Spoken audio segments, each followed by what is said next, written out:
puzzles me, Tucker, is nobody in either party is talking about this right now. Who?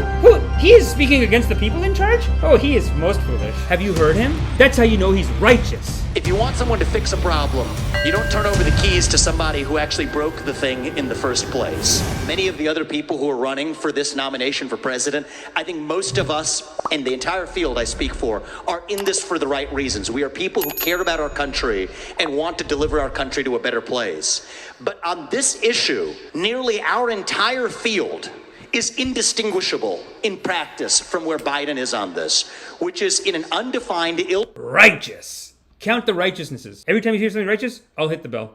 ill-defined way, pouring more money into a war that I think is destined to become Vietnam or Iraq all over again. And if you don't learn from the lessons of the past, you're going to be making the same mistakes on an even larger scale going forward. We have to end this war. We can end this war and start prioritizing the interests of actual U.S. citizens here at home. So I think... This is so righteous. This is why he's off of Fox News, because this is dangerous and it is so righteous. Judging by the response you just got, I think a chunk of, I don't know what percentage, but a lot of Republican primary voters agree with you. Not all, but a lot. I don't think any Republican donors agree with you. I think that's accurate. And I've lost, to be really honest with you, I've lost many large donors or prospective donors over this issue. And it puzzles me, because I think the tempting thing to say is to have some conspiratorial explanation that they have money at stake in government contractors, Raytheon, or whatever. I don't think that's true, actually. I think there's something else going on in the psychology of an establishment in both the Republican Party and the Democrat Party that is reluctant to the idea that we somehow can't be the ones fighting the war that's the popular war of the day, the politically correct war.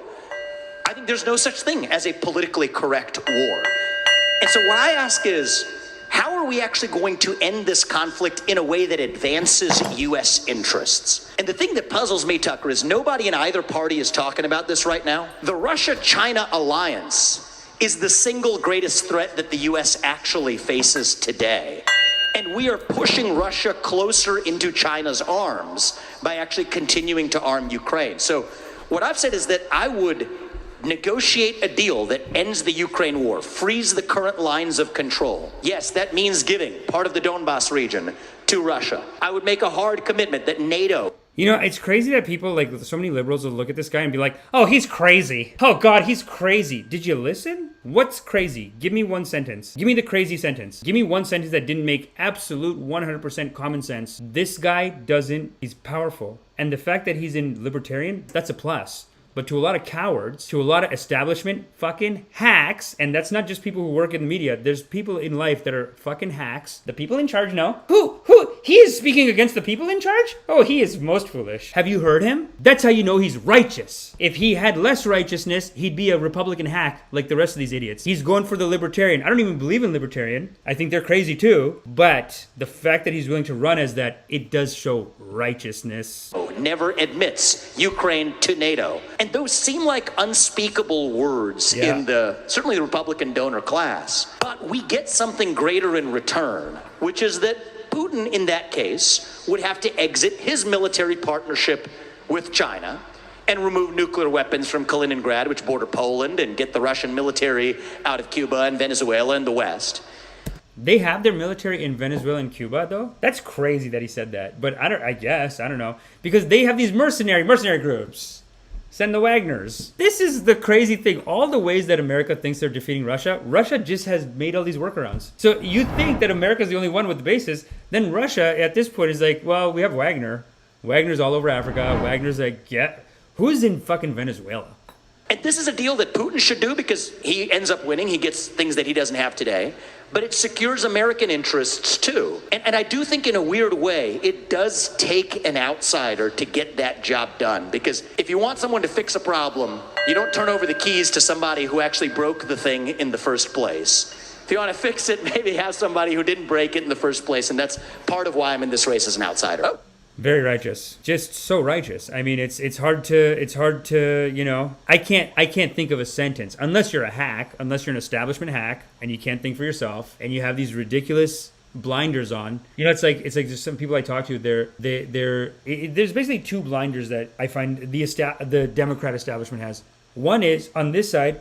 If you say anything, housing rights, workers' rights, you know, all these traditional left-wing values, you say anything about that, and people say, "Huh, what are you, far left?" That's far left. This is like a blinder. It's actually like a colonized. What is that, far left? Oh my God. I'm not supposed to listen to that. Oh God. So you're blocking out that. Then on this side, you have, what are you, Republican? Or what are you, is it Putin? Oh God. Can't look at that. So if this is all you can look at, then you brainwash yourself. You played yourself, and now you brainwash yourself. Because that's what happens. If you only let in this information diet, then therefore you think this. That's where the brainwash starts. When you're feeling like, oh, I'm not supposed to hear this. Is he allowed to say it? That's the good shit. And the moral of the story is, you are loved because you are loved. Such is the nature of loving kindness. Okay? So now that I've done my karmas, make sure you do your karmas, hit the like, hit the subscribe, and sign up for meditation. Ascension is upon us, foolish! Sign up for meditation immediately! Ha! Am I still here?